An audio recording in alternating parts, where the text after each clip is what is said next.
In episode 5, Marty is back and happy to be alive, and he immediately calls a meeting to find out what he missed. And he absolutely hates the plan of bringing in 10 guys with $9,000 and wants to immediately phase that out and just start a line of credit. But Ruth says that's going to be a problem with Frank Cosgrove Jr., who started a loan sharking business, and Marty hates that. Says, yeah, we're going to get rid of that immediately. So Marty's new plan is to find somebody who has a lot of money and doesn't mind losing it for the time being, and Wendy decides the perfect person is Sam. And while he seems reluctant at first, Wendy kind of talks him into the idea.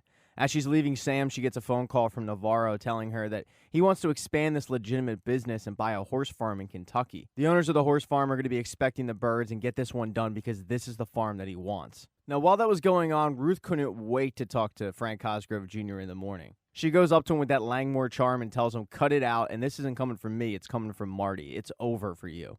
And she pisses him off so bad that the next time she goes to pick up money for the KC mob, they trick her and get her in the van and just start driving around and drop her off in the middle of nowhere to the point where Ben has to come pick her up. Now, Ben is furious because the two have been smitten and he wants to kill Frank Cosgrove, but she says you can't, he's untouchable, he's KC mob. So Ben does the next best thing. He gets a 50-pound bag of birdseed and dumps it all over his car as the two watch pigeons just shit all over it. But now that Marty is back, he also heads back to work. Marty returns to work that first day, and this is the first time that Agent Miller is seeing him since he, quote, went out of town for business. She tells him that she's happy to see him back, and he says there's no reason to be worried. I was just in Kansas City on business, but they both know that that's a complete lie. She lets him know that the offer still stands, and she even checked with it in the morning. While there was pushback from Agent Evans, their superior agreed with Miller that Marty Bird could be an asset. But Marty tells her, unless we're talking about the audit, I don't want to hear it. And also, stay away from my family. And then he throws her business card at her. Marty ends up leaving for the day and meeting up with Wendy to go to that horse farm. And the owner of the horse farm wants their money, but she also doesn't want them meddling. And that's perfect for the birds because they don't know anything about running a horse farm. And since the drive was a little long, she offers them a place to stay for the night, and they agree. And Wendy's been a little bit worried about Marty. He just hasn't been acting himself since he returned from Mexico. And that night, she asks him if he's all right, and he reveals his plan that he's going to turn Agent Miller. But Wendy says they'll be gone in a couple of weeks, and he says no, they won't, because she told me they'll be back and back and back. The easiest way to deal with her is just to have her in our pocket. So you wanted me to be involved? This is me being involved. But Wendy thinks it's a terrible idea. Now, while the birds were gone buying a horse farm in Kentucky, Aaron, Charlotte, and Jonah are hanging out on the bird dock, and all of a sudden these guys show up that they met the other day. Immediately, Charlotte looks at Aaron and says, did you invite them? And Aaron's smitten because she just wants to lose her V card. But the one guy that Aaron likes in particular somehow knows who her mother is, and when she pops up in conversation, Charlotte immediately says, my parents are going to be home soon, you guys gotta go. He has to use the bathroom, and Charlotte lets him, but Jonah finds him snooping around in the bird's bedroom, and he calls him out on it. The kid tries to act tough, but it's broken up by Charlotte and Aaron, and Charlotte kicks him out. And when Wendy gets back the next day, Charlotte is worried and telling Wendy about this interaction because Helen Pierce gave Charlotte strict orders that Aaron is not to know about anything at all. And if she does find out, there'll be consequences. Charlotte keeps saying that there's something wrong with this guy, and her intuition is correct because this guy works for the KC mob,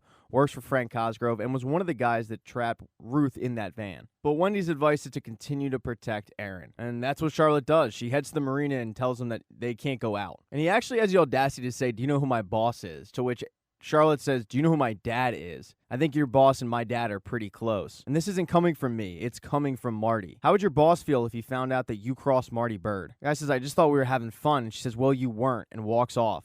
But she definitely enjoyed telling that guy off. That day is also the day of baby Zeke's court case. And while Wendy and Marty are putting up a good fight, Darlene Snell calls Wyatt Langmore to the stand as a witness. And Wyatt sticks up for Darlene, but he also lies and said it was actually Wendy who threw the first punch. This results in Darlene Snell winning the court case. As they get home, Wendy is extremely upset and is thinking about the next move in this baby Zeke situation. And all Marty can care about is an arcade game that he bought from his childhood. When Wendy won't shut up about the Zeke case, he finally says, whoa, it's over. It's done. We lost. And honestly, it's probably for the better with our current situation. And Wendy is appalled at how he's reacting. And she's not the only one that noticed that he's different. Because when Ben shows up, he says, well, that walks like Marty Bird and talks like Marty Bird. That is most definitely not Marty Bird. So while Wendy is upset about losing the baby Zeke case, Darlene Snell is over the moon about it and thanks Wyatt Langmore, who is now living on her property, for sticking up for her. The two share an awkward hug, which leads to very uncomfortable sex.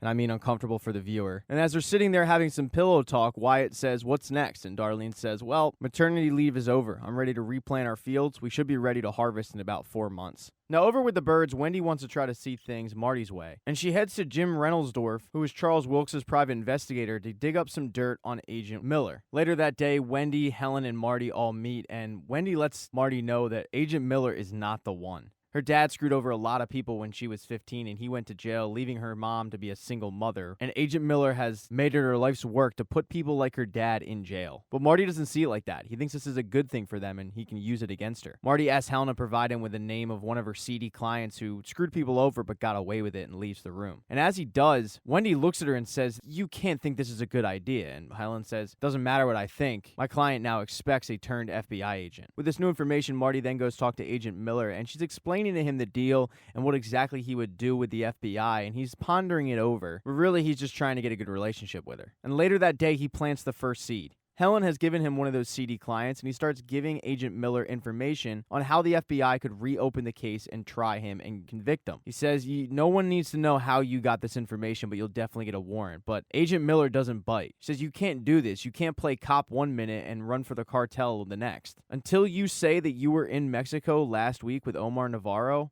there is no deal." She then throws the evidence back at Marty. Marty goes and visits her at her hotel room and admits, "Yes, last weekend I was in Mexico with the drug cartel." He also thanks her for getting that Panama account flagged because it was his way out. And as he's leaving, he gets a phone call from Wendy, but immediately puts it to voicemail. And Wendy is calling him because Helen and a couple of goons showed up at that horse farm to castrate one of the horses. And when the owner found out, she flipped out because this is a stud farm and there was nothing wrong with that horse. She says, "When word of this gets out, we're done here." And Helen cuts her off and says, "Then you don't say a thing." And that's when this woman knows she got into business with the wrong people. Wendy is completely perplexed by this, and Helen lets her know that the horse belonged to Omar's rival in the drug war. And when he found out this horse was in Kentucky, it was too good of a deal to pass up. So Wendy demands Navarro's phone number, but Helen says, "I don't think that's a good idea," but gives it to her anyway. And Wendy gets Navarro on the phone and says, "Why didn't you tell me you just wanted to butcher a horse? This was supposed to be a legitimate business, and you just undermined everything we did. We're supposed to be partners." And he loses his shit. He screams back at her, "You exist so we can use you. What did you think? Because you were an American, you weren't going to get your hands dirty? If I'm at war, you're at war. We're not partners. I own you." And then he threatens that if she ever calls him again like that, he'll remind her of that. And as Helen Pierce is leaving the stable, she just stares at Wendy, and Wendy knows she fucked up. Thank you so much for watching this recap of Ozark, not Ozarks. People get really upset when you put the S on it. If you don't see the next video up in the corner there on the end screen, don't worry, it'll be up shortly. Please consider subscribing to this channel, liking this video, and there's a share button for a reason.